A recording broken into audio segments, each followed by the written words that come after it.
नमस्कार. प्राईम पॉईंटमध्ये मी सुहास आपल्या सगळ्यांचं स्वागत करतो. राष्ट्रीय स्वयंसेवक संघाचे प्रदीर्घ काळ प्रचारक असलेले मोरोपंत पिंगळे यांच्या आयुष्यावरचं जे पुस्तक आहे त्याचं प्रकाशन झालं.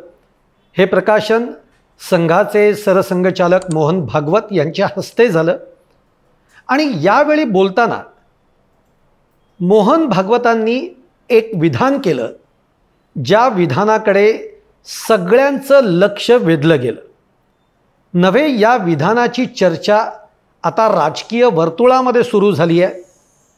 मुख्य म्हणजे आपण ते विधान त्यांनी काय केलं हे आधी समजून घेऊ किंवा आधी बघूयात. मोहन भागवत असं म्हणाले की 75ची शाल अंगावर पडली की वेळ थांबायची असते.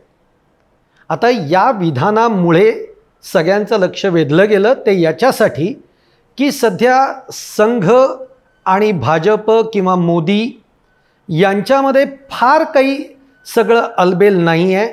मधल्या काळात ते आपण सगळं बघितलं आहे. आता 2029च्या ज्या निवडणुका आहेत त्या दृष्टीनं सुद्धा या विधानाकडे बघितलं जातं आहे. किंवा म्हणजे मोहन भागवत हे स्वतःबद्दल त्यांनी असं विधान केलं आहे की नरेंद्र मोदी यांच्यासाठी म्हणून हे विधान केलं आहे. अशा सगळ्या चर्चा या सुरू झालेल्या आहेत. आता नरेंद्र मोदींच्या दृष्टीनं हे विधान का केलं गेलं आहे किंवा का केलं असावं याची देखील जेव्हा चर्चा होते त्या सगळ्या गोष्टींकडे आपण आता बघायला पाहिजे आणि त्याचीच सगळी मांडणी मी या व्हिडिओतनं करण्याचा प्रयत्न करणार आहे. ते म्हणजे की मोहन भागवतांनी नरेंद्र मोदींना हा इशारा दिलाय का किंवा सूचित केलंय का की आता तुमची थांबायची वेळ आलेली आहे. यावरून थोडक्यात 2029मध्ये भाजपचा पंतप्रधान पदाचा चेहरा कोण असेल असा एक पहिला प्रश्न पडतो. दुसरा प्रश्न आपल्याला पडतो की 2029 पर्यंत नरेंद्र मोदी हे आपल्या पदावर असतील का, हा दुसरा स्वाभाविक प्रश्न त्यामुळे पडतो आणि म्हणून या विधानाची चर्चा ही जास्त सुरू झाली आहे. आता याचा जेव्हा आपण सगळ्याचा विचार करतो तेव्हा थोडंसं बॅकला आपण जाऊयात. व्हिडिओ मी काही फार मोठा करणार नाही, पण थोडंसं बॅकला जाऊयात की 2014मध्ये जेव्हा भाजप सत्तेत आलं देशामध्ये, पंतप्रधान नरेंद्र मोदी हे पंतप्रधानपदी आरूढ झाले. या सगळ्यामध्ये संघाचा खूप मोठा वाटा होता. मुळामध्ये संघ 2014मध्ये निवडणुकीच्या या सगळ्या प्रक्रियेमध्ये प्रचारामध्ये उतरलेला होता आणि त्यामुळे त्या काळामध्ये एक घवघवीत यश भाजपला मिळालं. त्यानंतर मग 2029मध्ये आपण बघितलं की मोदींच्या नेतृत्वामध्ये भाजपला त्याहीपेक्षा अधिक जागा मिळाल्या आणि मोदींचा एक जनमानसावर आणि जनमानसाचा देखील मोदींवर एक विश्वास तयार झाला. हे चित्र आपण बघितलं. पण या सगळ्या मधल्या काळामध्ये 2019 नंतर संघ आणि मोदी यांच्यामध्ये अंतर वाढत गेलं. खरं तर नरेंद्र मोदी असतील किंवा अमित शहा असतील हे कट्टर संघ स्वयंसेवक म्हणजे स्वयंसेवकापासून घडलेले हे सगळे व्यक्तिमत्व आहेत. पण शेवटी भाजपच्या एवढ्या मोठ्या पदावर गेल्यानंतर आणि आता आपल्यामुळे पुन्हा एक सत्ता येणं आणि पुन्हा आपण पंतप्रधान पदावर कायम राहणं यामुळे एक भाग जो तयार होतो त्याच्यातनं संघ आणि मोदी यांच्यामधलं अंतर वाढत गेलं.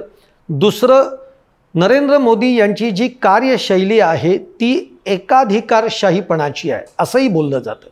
म्हणजे ज्या संघामुळे आज भाजप सत्तेमध्ये आलं त्या संघाचं ऐकणं म्हणजे संघाची अपेक्षा काय असते तर आपल्या काही 4 गोष्टीचा विचार हा निर्णय प्रक्रियेमध्ये व्हावा. पण नरेंद्र मोदी हे त्या विचारांचे किंवा याचे नाही आहेत. ते त्यांच्या पद्धतीने निर्णय घेत सुटतात. अर्थात संघाचा जो एक अजेंडा होता मग तो अजेंडा म्हणजे राम मंदिर हे झालंच पाहिजे किंवा राम मंदिराचा जो जागेचा वाद जो अडलेला होता तो सुटणं, दुसरीकडे 370 कलम रद्द करणं अशा ज्या पद्धतीने संघाच्या जे काही मागणी होती, विषय होते, हे मात्र नरेंद्र मोदींनी निश्चित प्रायोरिटीने घेतले आणि ते करूनही दाखवले. म्हणजे 370 कलम रद्द केलं, राम मंदिर हे अयोध्येमध्ये निर्माण झालं, त्यामुळे संघाला जे पाहिजे तेही नरेंद्र मोदींनी केलं. पण नरेंद्र मोदी संघाला जे काही बाकीचे संघांचं जे काही विचार असतील, या विचारांकडे कधी नरेंद्र मोदींनी पाहिलं नाही. हे अंतर वाढत गेलं आणि आता आपण अलीकडच्या काळामध्ये बघितलं तर राष्ट्रीय अध्यक्ष JP नड्डा यांनी एक विधान 2000 माझ्या मते 22मध्ये वगैरे ते केलं असावं की आता आम्हाला संघाची गरज उरलेली नाही आहे, भाजप आता स्वतःच्या ताकदीवर पुढचं मार्गक्रमण करू शकतो. जे JP नड्डांचं हे विधान संघाला फारसं रुचलं नव्हतं आणि म्हणूनच लोकसभेच्या ज्या निवडणुका झाल्या 2024मध्ये, यावेळेला संघ हा मोदी सरकारबरोबर प्रचारात उतरला नाही आणि त्याचे काय परिणाम झाले हे सगळ्या देशांनी बघितलेलं आहे. म्हणजे तेव्हा नरेंद्र मोदींचा एक म्हणजे प्रचाराचा मुद्दा होता की अब की बार 400 पार. 400 पार तर सोडाच, पण मोदी सरकारला बहुमत गाठणं देखील अशक्य झालं. 240वर का 242वर त्यांची गाडी अडली. मग त्यांना चंद्राबाबू नायडू असतील किंवा नितीश कुमार असतील या सहयोगी पक्षांना बरोबर घ्यावं लागलं आणि मग सरकार स्थापन करावं लागलं. आणि या वेळेला नरेंद्र मोदींना निश्चित समजलं की संघाशिवाय पर्याय नाही आहे. म्हणून 2024च्या विधानसभेच्या निवडणुकीमध्ये तोपर्यंत नरेंद्र मोदींनी तुम्हाला म्हणजे पॅचअप करायला सुरुवात केलेली होती.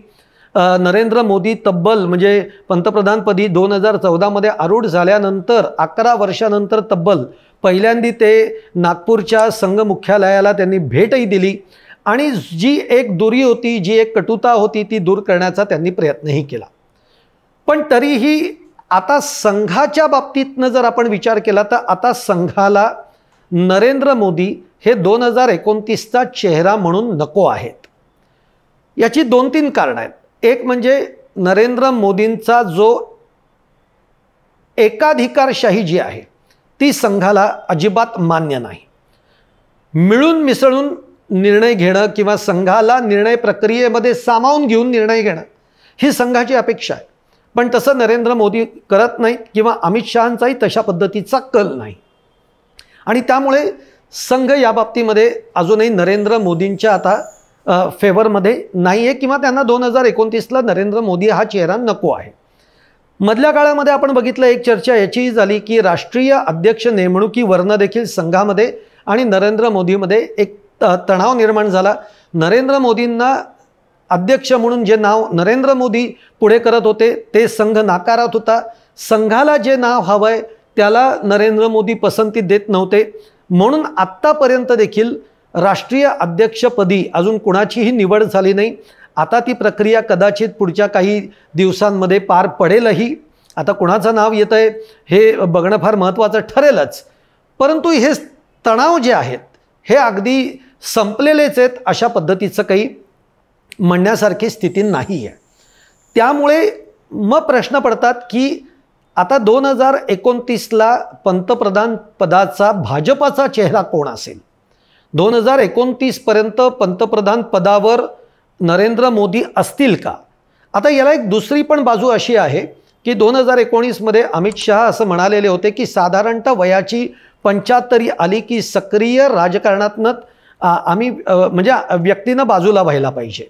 आणि हे त्यावेळेला अमित शहांनी जे भाष्य केलं होतं ते लालकृष्ण अडवाणी किंवा त्यांच्यासारखे जे ज्येष्ठ कोणी या सगळ्या सक्रिय राजकारणामध्ये होते त्यांना दूर ठेवण्यासाठी म्हणून हे वक्तव्य केलं गेलं. पण आता स्वतः नरेंद्र मोदी 74 वर्षांचे झालेले आहेत. त्यामुळे विरोधकही हा प्रश्न विचारत आहेत की आता 75 नंतर नरेंद्र मोदी पंतप्रधान पदावर राहणार का त्यांनाही दूर तुम्ही करणार आहात. याचं उत्तर मात्र भाजप देत नाही किंवा याचं उत्तर अमित शहांनी असं दिलं की नरेंद्र मोदी हे दीर्घकाळासाठी पंतप्रधान पदाचा भाजपसाठीचा चेहरा आहे. त्यामुळे प्रश्नच येत नाही की वयाच्या 75 नंतर नरेंद्र मोदी दूर होतील.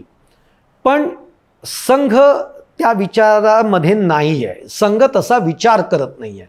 संघ या सगळ्या दृष्टीनं एक वेगळ्या पद्धतीने चाचपणी करतोय. त्यासाठी संघाच्या पुढे 4 ते 5 नावं आहेत. ती कुठली आहे ती आपण बघणार आहोत. पण मुळामध्ये जेव्हा 2029च्या दृष्टीनं आपल्याला विचार करायचा आहे, तेव्हा आपल्याला पहिल्यांदी नरेंद्र मोदींच्या सरकारमध्ये आज जे 2 त्यांचे मित्रपक्ष आहेत, जे सहयोगी पक्ष आहेत, एक चंद्राबाबू नायडूंचा, एक नितीश कुमारांचा, हे दोघं आता मोदींबरोबर अजून किती काळ प्रवास करणार आहेत. कारण नितीश कुमारांचं तर आपल्याला माहिती आहे, त्यांची धडसोडपणा देशाने बघितलेला आहे. म्हणजे ते आज बरोबर आहेत तर उद्या कदाचित एक वेगळा निर्णय ते घेऊ शकतील, ते सरकारमधनं बाहेरही पडू शकतील, अशी स्थिती आहे. त्यामुळे हे दोघं शेवटपर्यंत असतील का ते सरकारची मधनं बाहेर पडतील, सरकारची साथ सोडतील, हा एक विषय चर्चेला जातो आहे. पण गंमत अशी आहे की आत्ताच निवडणुका झालेल्या आहेत आणि त्यामुळे आत्ता जे सरकारचे दिवस आहेत ते आपण असं समजूयात की हनीमूनचे दिवस आहेत. त्यामुळे आत्ताच्या या काळामध्ये चंद्राबाबू नायडू असतील किंवा नितीश कुमार असतील असा काही वेगळा निर्णय घेतील असं वाटत नाही. पण समजा निर्णय घेण्याची वेळ आलीच तर कदाचित 2029च्या निवडणुका होण्याच्या 1-1.5 वर्ष आधी कदाचित अशा पद्धतीचा निर्णय होऊ शकतो. याचं कारण असं आहे, जर 1-1.5 वर्ष आधी निर्णय घेतला तर निवडणुका या वर्षा सव्वा वर्षामध्ये लागतील.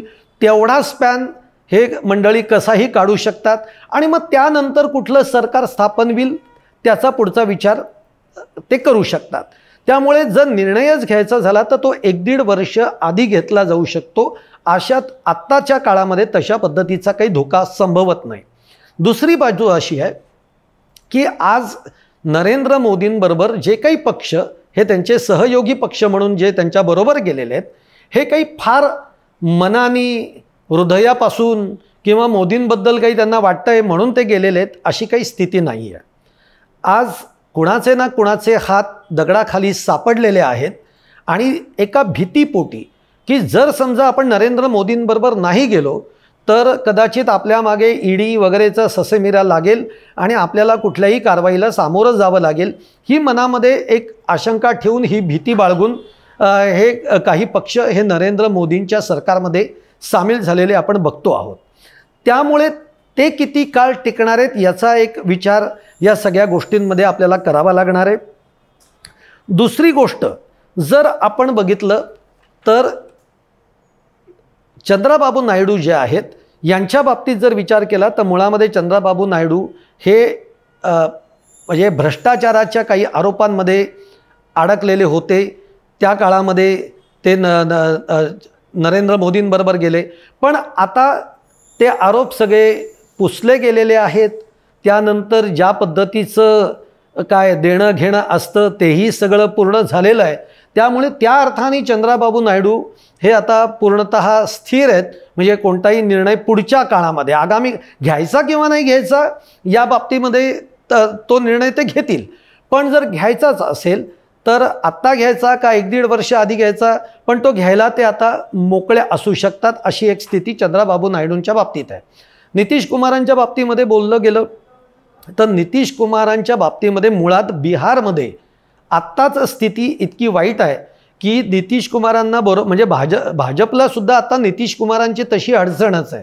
म्हणजे नितीश कुमारांना बरोबर घेऊन, कारण आता नजीकच्या काळामध्ये बिहारच्या निवडणुका येत आहेत, नितीश कुमारांना बरोबर घेऊन निवडणुकीला सामोरं जायचं म्हटलं तरी आत्ताचा तिकडचा सर्वे किंवा लोकांमध्ये जी चर्चा आहे त्यानुसार नितीश कुमारांच्या पक्षाचे 10% मतं ही कमी होणार आहेत, हे आत्ताच तिथे चर्चा आहे आणि त्याचा फटका आपसुकच भाजपला बसणार आहे.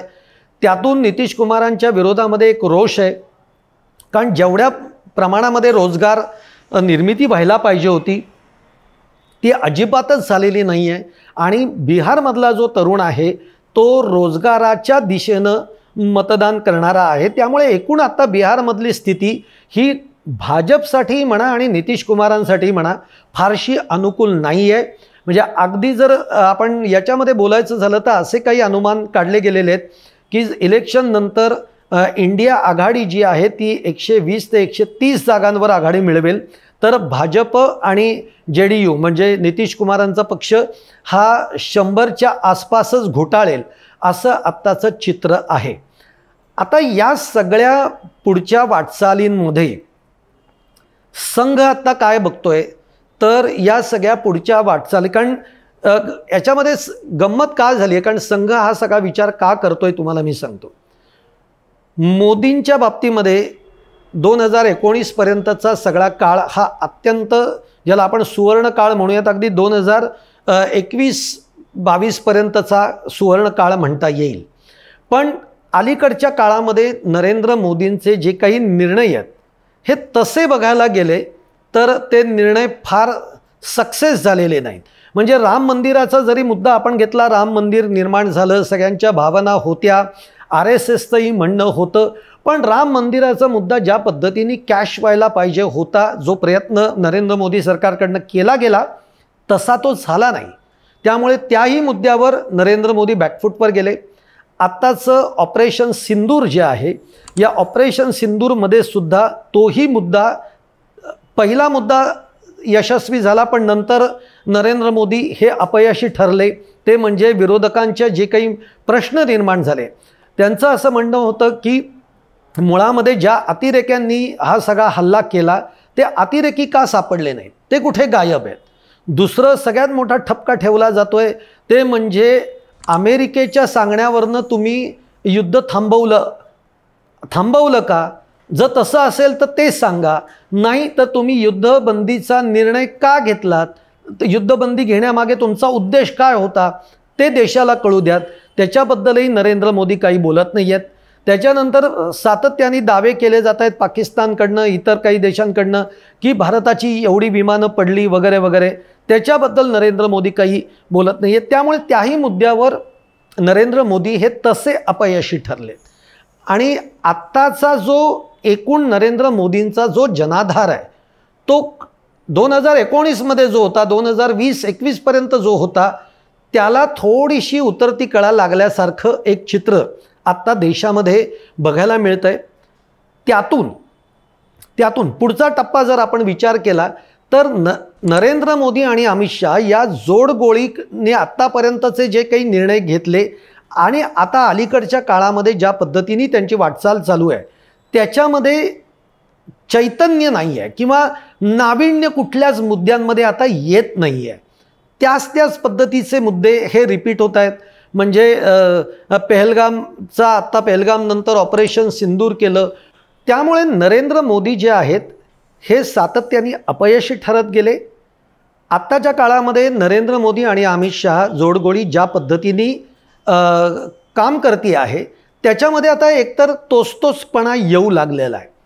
काही नाविन्यपूर्ण कार्यक्रम हे समोर येताना दिसत नाही आहेत.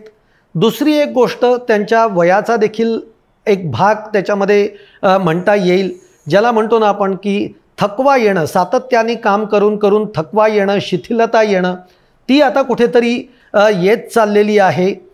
आणि पुन्हा एकदा एखादं चैतन्य भरलं जाईल अशा पद्धतीचा कुठलाही ठोस प्रोग्रॅम हा आत्ता या दोघांच्या समोर कुठेही दिसत नाही आहे.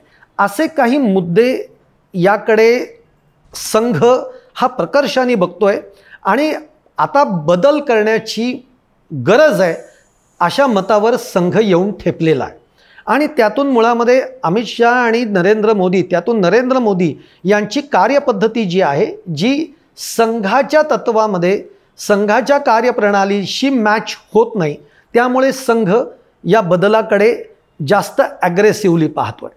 मग आता जर या बदलाकडे संघ जर पाहत असेल तर 2029ला जर काही चेहरा बदलणार असेल भाजपचा पंतप्रधान पदाचा, तर मग तो कोण असेल याची देखील नावं मधल्या काळामध्ये खूप चर्चेला आली. ती म्हणजे नरेंद्र मोदींनंतर स्वतः अमित शहा हे एक पंतप्रधान पदाच्या शर्यतीतलं एक महत्त्वाचं नाव आहे. दुसरं नाव येतं आहे ते म्हणजे त्याच्याच तोडीसतोड जे नाव येतं ते म्हणजे आपले याचे उत्तर प्रदेशचे मुख्यमंत्री योगी आदित्यनाथ यांचं नाव हे सगळ्यात जोमाने चर्चेला गेलं. त्यानंतर देवेंद्र फडणवीसांचं नावसुद्धा जरी ते 3ऱ्या नंबरवर असलं तरी आत्ताच्या रेसमध्ये ते पुन्हा म्हणजे जी दिल्लीमध्ये चर्चा होती आहे त्याच्यामध्ये पुन्हा देवेंद्र फडणवीसांचं नाव हे वरती आलेलं आहे. आता या सगळ्या नावांकडे संघ देखील कशा पद्धतीने बघेल याचा आपल्याला मुळामध्ये विचार करावा लागेल. त्यानंतर या नावांच्या बरोबर येणाऱ्या जी काही त्यांची कार्य आहेत ती कशा पद्धतीने राहिली आहेत याचा आपल्याला विचार करावा लागेल. त्यामुळे जर आपण तसा जर विचार केला तर सगळ्यात महत्त्वाचं म्हणजे आपण अमित शहांपासून विचार करू. आज अमित शहा 2014 पासून गृहमंत्री म्हणून नरेंद्र मोदींबरोबर काम करत आहेत.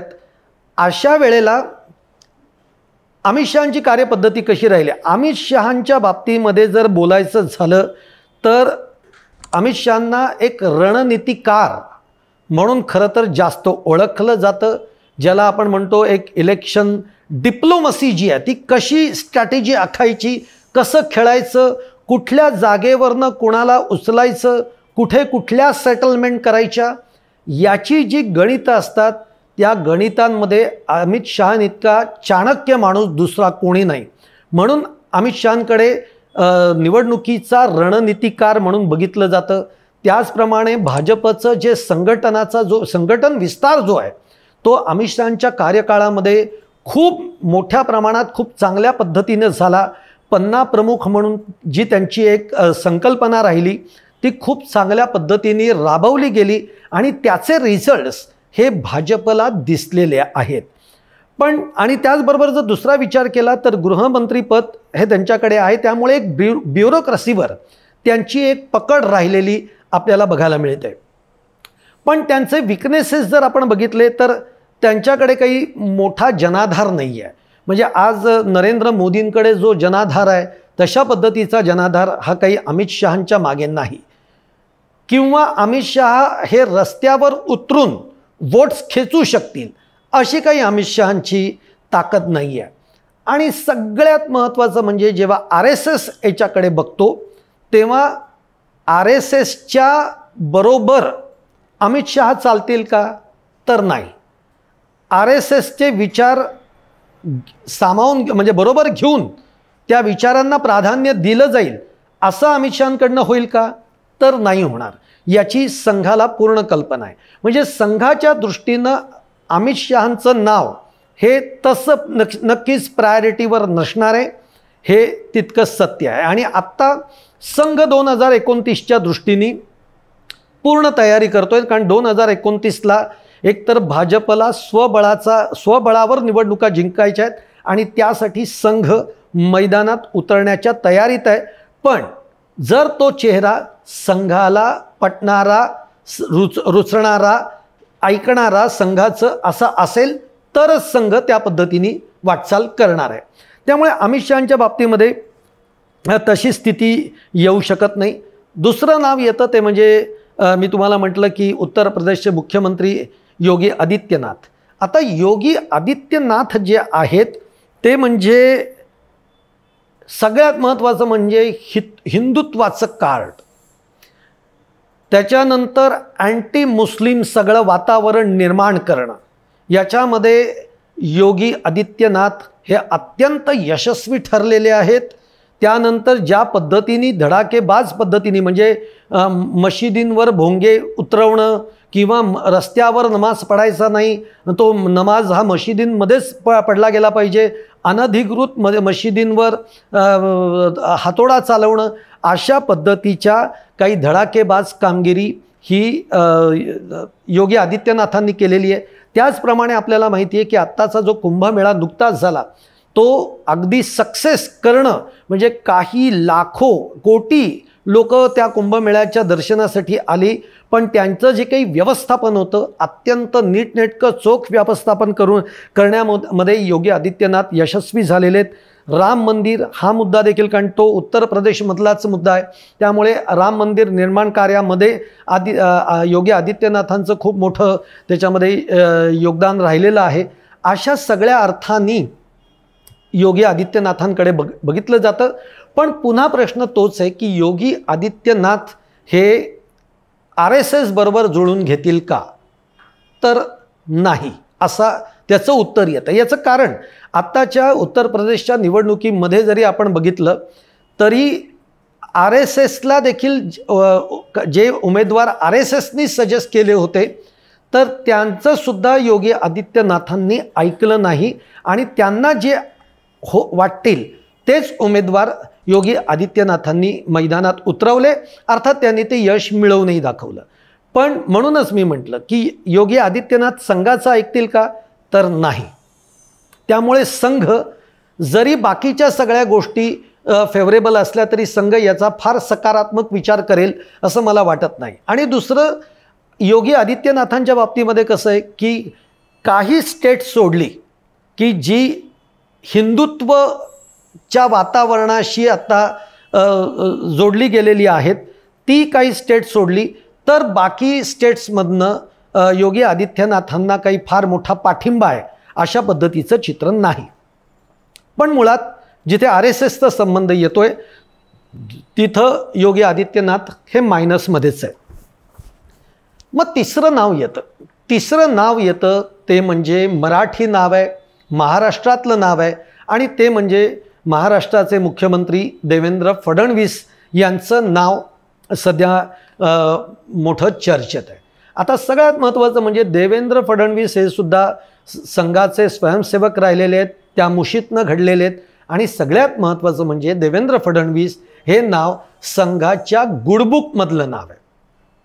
2014 मध्ये मुख्यमंत्रीपदी आणण्यामध्ये संघाचा खूप मोठा रोल हा देवेंद्र फडणवीसांच्या मागे राहिलेला आहे. त्यामुळे संघ आणि देवेंद्र फडणवीस यांचं खूप घट्ट नातं आहे. संघाला जे हवंय ते देवेंद्र फडणवीस राबवत असतात असंही सगळं त्यातून बोललं जातं. त्यातून देवेंद्र फडणवीसांचं जे व्यक्तिमत्व आहे ते अत्यंत संतुलित असं व्यक्तिमत्व आहे, शांत व्यक्तिमत्व आहे. पुन्हा सामूहिक नेतृत्वाला बरोबर घेऊन चालणारं असं हे व्यक्तिमत्व आहे. म्हणजे समजा उद्या पंतप्रधानपदी आपण देवेंद्र फडणवीस यांचा विचार केला तर अमित शहा आहेत, अमित शहांची काही माणसं आहेत, यांना सांभाळून नेत देश चालवणं किंवा कार्यभार हाकणं ही जी हातोटी असते ती हातोटी ही एक वेळ योगी आदित्यनाथांकडे नाही आहे किंवा ते अमित शहांच्या माणसांना आपल्याबरोबर घेऊन चालतील अशी शक्यता कमी आहे. जे की देवेंद्र फडणवीस हे काम अतिशय उत्तमपणाने करू शकतात, ज्याचा अनुभव आपण महाराष्ट्रामध्ये बघितला आहे की 2-2 पक्ष 3-3 पक्ष बरोबर घेऊन देवेंद्र फडणवीस अत्यंत शांत पद्धतीने डोकं ठेवून या तिन्ही पक्षांचा समन्वय साधताना आपण पाहिलेला आहे. त्यामुळे देवेंद्र फडणवीसांच्या नावाची सध्या जोरदार चर्चा आहे. पण दुसरा भाग त्यातला असा आहे की देवेंद्र फडणवीसांच्या नावाला काही फार राष्ट्रीय ओळख नाही आहे. आणि त्यानंतर जनाधार, जिथं एक जनाधाराचा प्रश्न येतो. जनाधार काही देवेंद्र फडणवीसांच्या मागे काही फार नाही आहे. हा त्यातला एक 2 भाग जे आहेत ते मायनस भाग आहेत. पण RSSच्या बाबतीमध्ये म्हणलात, RSSच्या नजरेतनं देवेंद्र फडणवीसांकडे बघितलं तर मात्र या नावाला प्राधान्य जास्त मिळू शकतं अशी चर्चा आहे. तिसरं एक नाव आहे हेमंत विश्वकर्मा. आता हेमंत विश्वकर्मा हे अत्यंत कट्टर हिंदुत्ववादी. जर हेमंत विश्वकर्मांचं नुसतं नाव जरी घेतलं तरी आपण त्याला बघतो की म्हणजे 2029च्या ज्या निवडणुका आहेत ज्याच्यामध्ये मुस्लिम मतांचं ध्रुवीकरण करणं, हिंदू मतांचं ध्रुवीकरण करणं, या बाबतीमध्ये हेमंत विश्वकर्मांसारखा माणूस नाही अशा पद्धतीचं ते कट्टर हिंदुत्ववादी एक चेहरा आणि नाव आहे.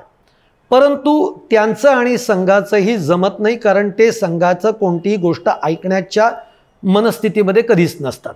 त्यामुळे ते एक नाव चर्चेत आहे पण त्या नावाला फारसं प्राधान्य मिळेल असं नाही.